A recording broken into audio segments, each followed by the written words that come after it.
Biz hayratlangan edik. Jazo hali tugamaydi deb o'ylagandim. Qamoqdan qochdim. Hech ham o'zgarmabsan, Xolga. Sen nimalar qilding? Har doimgi ishlar.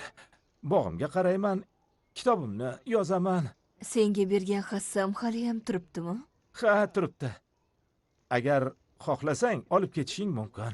Gvin sayr qilishni uncha xush ko'rmaydi. Gvin, Azizim, uydamisan? Ha, shu yerdaman. Bolibullarni ezib qo'ydim. Voy, salom. Bu kim bo'ldi? Gvin Xolga bilan tanish. Oh, sen haqingda juda ko'p gapirdi. Qo'lingni siqardim-u, ammo xursand bo'ldim. necha kun qolmoqchisan? Shunchaki o'tib ketayotgandim, bir kirib o'tay dedim. Nesmaya tarafda o'liklar bilan gaplashishimiz kerak. Ay, ajoyib. Taomdan oldin yuvinib olaman. Nima ovqat qilding? G'oz pishirdim.